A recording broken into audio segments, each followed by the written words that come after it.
你有没有过这种经历？走进一家高档餐厅，服务员热情地问你：“您好，请问几位？”你一下子就懵了，或者拿着那本厚厚的菜单，完全不知道该怎么点菜。哈哈，这简直是每个中文学习者的必经之路。但有趣的是，在中国的用餐体验其实有两种截然不同的画风。一种就是你说的这种比较正式的高档餐厅，另一种则是街边随处可见、充满烟火气的小饭馆或者面馆。可不是嘛，在面馆里我感觉就自在多了，直接走进去，冲着老板喊一声：“老板，来碗牛肉面。”简单又直接。说得太对了，所以今天这期节目就是你的中国餐厅生存指南。大家好，欢迎来到 Mandarin Chinese Podcast， 我是林静。大家好，我是方舟。今天我们会把这两种场景都讲透，不仅教你在高档餐厅里如何得体的沟通，也教你在小饭馆里怎样像本地人一样点餐，让你在任何情况下都能从容享受美食。好，那我们就先从比较复杂的高档餐厅开始，再对比小饭馆的轻松模式。当我们走进一家高档餐厅，第一步通常是什么？服务员会先过来接待你，一般会问：“您好，请问几位？”如果就我们两个人，方舟，你会怎么说？直接说两个人。没错，也可以说2位。明白了，这是在比较正式的高档餐厅。那如果是在街边的小饭馆呢？在那里就简单多了。小饭馆通常没有服务员领位，你找个空位坐下就行。老板没准正忙着，你先坐着，等想好吃什么了再叫他。好的，那我们说回高档餐厅，如果我们有预约呢？你可以告诉服务员：“您好，我们有预约，姓王，手机后4位是4、5、6、7。”手机后4位这个说法很实用。那好，我们报完信息，服务员来带我们入座了。这时候要是觉得位置不满意，可以直接要求换吗？有时候座位刚好在空调的出风口，吹着不太舒服。当然可以，可以礼貌地说：“不好意思，我们可以换个位置吗？这里空调吹得太冷了，只要有空位，一般都没问题。”好，现在我们有座位了。在高档餐厅里，关于入座，尤其人多的时候，我听说座位不能随便坐。你提到了一个非常重要的文化点，座次。在中国正式的饭局里，座次非常讲究。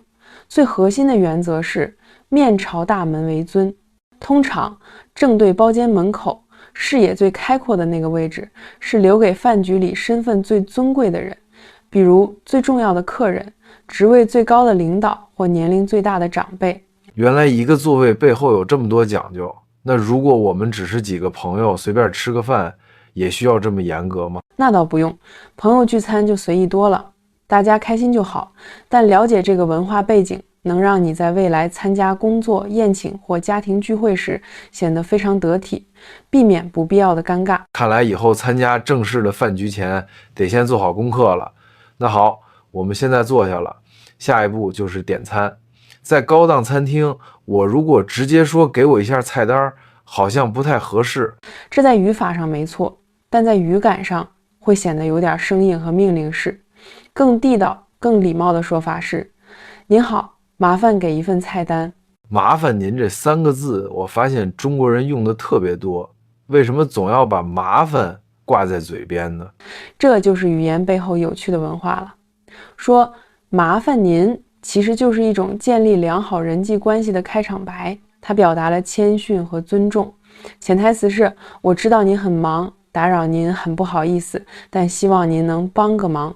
我知道了，他不是真的在说很麻烦对方，而是在放低姿态，抬高对方。完全正确，这会让对方感觉被尊重，从而更愿意为你提供热情的服务。所以无论是点餐、加菜还是结账，用麻烦开头绝对是加分项。受教了，这是在为一次愉快的互动铺路。那我点菜时就可以说：麻烦您有什么推荐的菜吗？对，或者更具体的问，你们的招牌菜是什么？如果我不吃辣，该怎么说？你可以提前说明，我们不太能吃辣，麻烦您推荐几个不辣的菜。如果点某个特定的菜，你可以说麻烦这个菜做不辣的。关于辣度，你还可以说得更精确，比如微辣、中辣或者特辣。原来辣度还可以精确调整，真是方便。对了，我不太喜欢吃香菜，可以要求不放吗？没问题，可以直接告诉他们，麻烦您这道菜里不要放香菜，这比简单的说不吃什么要更主动。明白了。不过说实话，能想到提不要放香菜这种具体要求，说明我已经成功选好了一道菜，但我经常会卡在最开始的那一步。最开始的那一步，就是打开菜单那一刻，我一看有很多看不懂的汉字，有的菜单还没有图片，瞬间就头疼了。这可怎么办？哈哈，别怕，这个问题有3步解决法。第一步也是最简单的，直接问，请问有带图片的菜单吗？那万一他们说没有呢？那才是真正的考验。考验来了，我们就见招拆招。第二步，指着一个你觉得顺眼的菜名，直接问这个菜里面有什么。哦，这倒是个办法。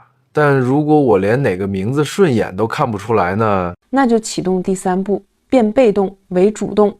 你直接告诉他们你想吃什么，比如我想吃牛肉，有什么不辣的推荐吗？这样就把问题抛给他们了。这个方法很棒。那点菜的搭配呢？我常在菜单上看到有凉菜、热菜、汤羹、主食，我该怎么搭配着点呢？这是一个进阶问题。中国人点菜讲究搭配均衡，一个基本原则是有荤有素，有冷有热，最好再配个汤。你可以先点1-2个凉菜作为开胃菜，然后点几个热菜，比如一个肉菜，一个素菜，最后可以再点一个汤。哇，这个点菜公式太有用了。不过在小饭馆的话，应该没有那么多讲究吧？在小饭馆，菜单通常就贴在墙上，你就看着墙上的点，或者直接问老板，你们都有什么？选好后喊一声就行，比如老板，来一份韭菜鸡蛋盖饭，或者2碗黄焖鸡米饭。这种直接的感觉太棒了。你这里提到了1份2碗，在点菜的时候量词是不是也得注意？当然，量词能让你的中文听起来更地道。点炒菜用1份，比如1份宫保鸡丁；点主食用1碗，比如1碗米饭；点饮料，罐装的叫1听可乐，瓶装的叫1瓶啤酒，大壶的叫1扎果汁。原来如此，这么一解释就清晰多了。在高档餐厅点饮料，我就说服务员，麻烦来2瓶啤酒。那如果在小饭馆呢？在小饭馆可以直接喊老板拿2瓶可乐。另外更常见的是自助，你可以直接站起来走到冰柜那里，自己想喝什么就拿什么，然后告诉老板一声，老板我拿了2罐王老吉，他会记在你的账上。这个场景太真实了，自己去冰柜拿王老吉，哈哈，那点菜点饮料都搞定了。但还有一个很严肃的问题，就是忌口和过敏，应该是在哪儿都一样重要吧？对，无论在哪儿，如果有忌口或过敏，比如我不吃香菜，或者我对花生过敏，都一定要提前严肃地告诉对方，这个非常重要。收到。忌口是关于吃什么的规矩，那等菜上来后，在怎么吃这方面，是不是也有很多讲究？比如，我听说用筷子也有很多禁忌。是的，筷子在中国不仅是餐具，也是文化符号。我给你说3个最重要的禁忌，记住了就不会犯错。第一，绝对不能把筷子竖着插在米饭上。这个我知道，因为那看起来像给逝者上香，非常不吉利。完全正确，这在中国文化上是非常严肃的禁忌。第二，不要用筷子敲打碗盘，发出叮叮当当的声音。这个又是为什么呢？因为在过去，只有乞丐讨饭时才会敲着碗吸引路人注意，所以用筷子敲碗被认为是没有教养、不吉利的行为。明白了。那第三个是？第三，不要用筷子指着别人，这和用手指人一样，是非常不礼貌的，带有指责的意味。记住了，不插饭、不敲碗、不指人，这些规矩背后其实都是在强调对同桌吃饭的人的尊重。你说到了餐桌礼仪的核心，尊重。而这种尊重就是为了营造一个和谐愉快的用餐氛围，不管在高档餐厅还是小饭馆，都是通用的。学到了。说起来，我发现现在很多餐厅好像都不用招手喊服务员了。确实，这正是最重要的一个现代场景——扫码。扫码现在非常普遍，尤其是在比较新潮的餐厅或者连锁快餐店，你坐下后会发现桌上贴着一个二维码，你可以用手机扫这个码，然后在手机上就可以完成点餐、加菜，甚至是呼叫服务员。太方便了。那如果我需要餐巾纸，或者再点一瓶啤酒，也可以在手机上操作吗？大部分都可以，但在很多传统的老板一人经营的小店里，还是以口头为主。我想到一个绝对不能用手机解决的问题：洗手间在哪儿？哈哈，说得对，这个功能还没上线呢。你可以说，请问洗手间在哪儿？或者说卫生间也可以。懂了。那点餐、加菜都搞定了，吃饱喝足之后，自然就到了最后一步，我们该怎么结账呢？在高档餐厅结账时，最直接的方式就是说，服务员买单，或者更礼貌一点，您好，我们结账。那如果菜没吃完，想带走呢？很简单，在结账的时候一起告诉服务员，您好，这个菜麻烦打包。你说服务员，这正好让我想起来，我发现很多人不喊服务员，而是直接喊美女或者帅哥，我一直不太敢这么说。一点没错，在很多现代时尚的餐厅，这绝对是最地道的叫法，尤其是在年轻人多的地方，直接叫服务员反而会显得有点生硬。真的吗？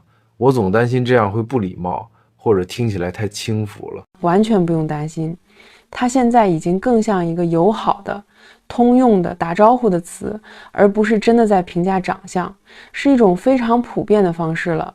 不过也要提醒一下，如果在非常传统和正式的高档餐厅，用您好或者麻烦一下会是更稳妥的选择。原来是这样，这真是一个非常实用的文化小知识。说到这儿，其实我一直有一个困惑，在那些不适合喊美女帅哥的高档餐厅里，用您好和直接喊服务员到底有什么微妙的区别？